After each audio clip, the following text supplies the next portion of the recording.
प्रत्येकाला दिसेल, पण माझी एक अट आहे. ज्याच्या मनात कधीच कुणाबद्दल कुठलं पाप आलं नसेल, ज्यानं कधीच कुणाचं काही वाईट केलं असेल, त्या प्रत्येकाला मी दिसेन.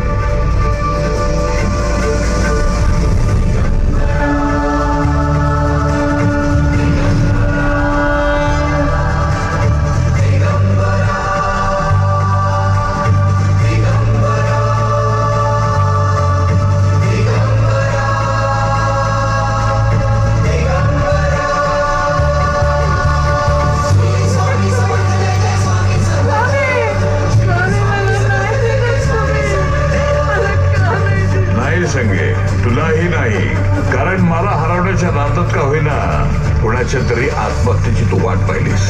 या लहान मुलांना मी दिसतोय, कारण तुम्ही माणसं या वयातच खरे असतात. जसजसे मोठे होता तस तसे माणूस होत जाता. पण प्रत्येकाला एक संधी आहे, लक्षात ठेवा, माझ्यापर्यंत पोहोचण्याची. फक्त थोडं चांगलं वागून तर बघा, आणि लक्षात ठेवा, हम गया नाही, जिंदा आहे. माणसांची माणसासारखं वागा बाबांनो. जसे लहानपणी असतात तसेच कायम राहा. निर्गुण, निराकार, निरागस. भिवू नका, मी तुमच्या पाठीशी आहे.